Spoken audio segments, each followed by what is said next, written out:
From WTOK TV, this is Newscenter 11. A Second Amendment debate continues on Capitol Hill. I'm Peter Zampa in Washington. Why the NRA wants concealed carry permits respected nationwide, but gun control advocates say we need different gun reform. But first, a historic night in Alabama as Democrat candidate Doug Jones defeats Republican candidate Roy Moore.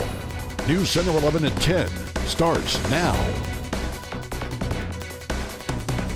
And good evening, everyone. I'm Lindsay Hall. Candace Barnett is off tonight. Democrat Doug Jones has won election to the U.S. Senate from Alabama. Final numbers are still coming in, but all major media outlets have called the election for Jones. Jones will be the first Democratic senator since 1997. Years before running for Senate, Jones made a name for himself prosecuting two KKK members for the bombing of Birmingham's 16th Street Baptist Church, a brutal crime that killed 4 black girls back in 1963. We have all your election coverage in our top story tonight. Jones has defeated Republican Roy Moore, a one-time GOP pariah who was embraced by the Republican Party and the president even after facing allegations of sexual impropriety. An attorney and former prosecutor, Jones rallied voters on a message of moving past the Moore controversies. He was buoyed by an influx of national Democratic cash and endorsements. Jones' victory is set to narrow the slim Republican majority over Democrats in the Senate to 51 and 49. His win in the Republican stronghold energizes the Democratic Party as it looks to build on anti-Trump sentiment to mount a challenge next year to Republican control of Congress.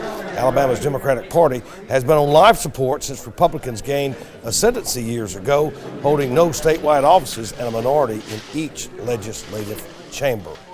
Alabama Republican Roy Moore's campaign manager says the candidate is not yet conceding the U.S. Senate race. Rich Hobson told a somber crowd at Moore's election night gathering that some people are calling it, we are not calling it. Hobson says the margin is thin and there are still votes to be counted. He is asking more supporters to pray.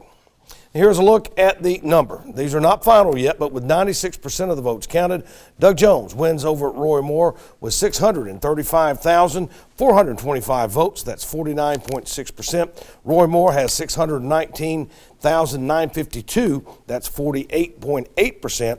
Write-in candidates made up nearly 2% of the vote. Coming up in about 10 minutes, how the results of Alabama's Senate race could cause a ripple effect on Mississippi's Senate race next year. Now, Storm Team 11 weather with Chief Meteorologist Brian Hutton Jr.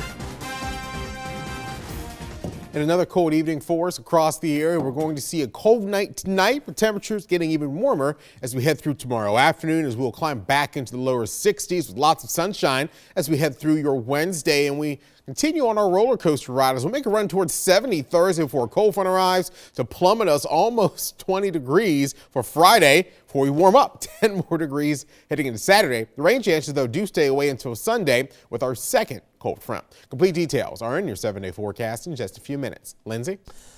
All right, Brian, thanks a lot. Well, after years of planning and delays, work to turn Meridian's 3-foot building into the upscale courtyard by Marriott Hotel will start this week. Construction crews will start bringing in heavy equipment around 7 Thursday morning. Demolition work starts Monday. The city will shut down traffic on 6th Street from the Doughboy Monument to the corner of 22nd Avenue. Phase 1 involves building construction debris chutes. City leaders are asking folks in downtown to be patient during the construction process.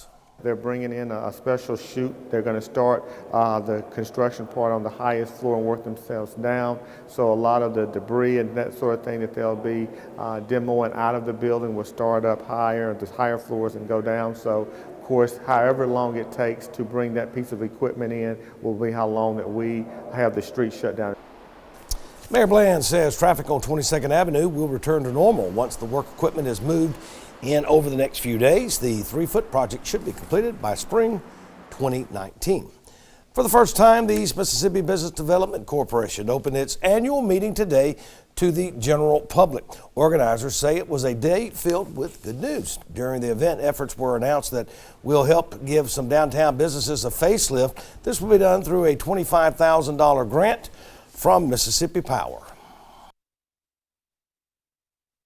We're taking some grant money from Mississippi Power and we're gonna give it to some business owners downtown between 20th Avenue and 22nd Avenue, and we're gonna let them update the facade of their building and make it really pretty and put a new awning on it or paint or however they like to use it.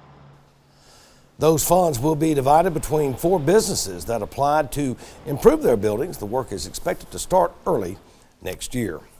Regional cooperation and development also headlined today's annual meeting. In fact, EMBDC President Bill Hanna says regional marketing has helped to attract a new company to Lauderdale County. BWI is relocating from Jackson to Marion. Well, they were considering us in Montgomery, and they needed to be close to Alabama and Northwest Florida. We already have expansion plans for the building and for our employee count. Once we kind of get up and get relocated from Jackson and see how the business climate is in Alabama and Mississippi, we expect to grow.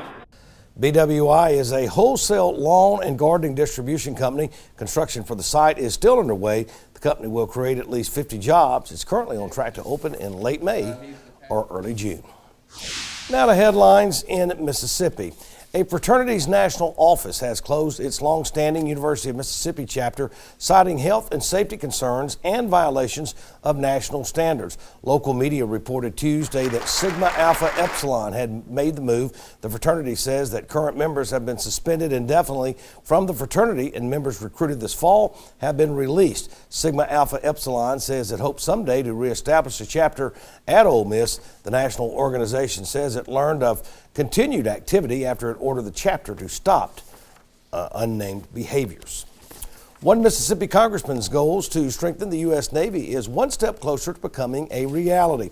Senator Roger Wicker says his proposal of securing the homeland by increasing our power on the seas has been signed into law. It's part of the National Defensive Authorization Act for fiscal year 2018 signed by President Trump. Wicker's proposal makes it the official policy to achieve the Navy's minimum requirement of 355 ship fleets. That number currently stands at only 279. The new Civil Rights Museum in Jackson is now officially open to the public. The grand opening ceremony for the museum was Saturday. President Trump made a special appearance and gave a short speech. 8 galleries in the museum highlight the years 1945 to 1976 during the Civil Rights Movement in Mississippi. The museum will be open Tuesday through Saturday from 9 until 5 and Sunday from 1 to 5. It will be closed on Monday. Police have arrested 9 suspects on charges stemming from a shooting at a Hattiesburg apartment complex, including a high school football star. One of those arrested is DeAndre Humbles, who starred on Hattiesburg High's football team. 3 people were shot at the Bonamami apartments yesterday. Police believe the shootings were gang-related. Most of the suspects are charged with criminal gang activity and conspiracy to commit a felony. Police said more arrests are possible in this case. Now to news around the nation. A Republican quest for gun reform is underway on Capitol Hill. The efforts center around honoring concealed carry permits in every state. The National Rifle Association says they've been pushing for legislation for years, and now it's the perfect time to get it done. Spokesperson tells our Washington Bureau's Peter Zampa law-abiding gun owners need their rights recognized. Republicans in Congress are gearing up to pass gun reform. Their version of reform is manifested in expanding gun owners' rights. The Concealed Carry Reciprocity Act recently passed through the House. It would force states to recognize concealed carry permits obtained in another state. An item on the National Rifle Association wish list for years, spokesperson Catherine Mortensen says now is the time to pass this into law. If you are a law-abiding citizen in your home state and you have a permit to carry a firearm in your home state, you should be able to travel anywhere in the country and have that recognized. Mortensen says with a Republican majority across Washington, pro-gun leaders need to take action. She says gun owners should not be subjected to confusing state and local laws.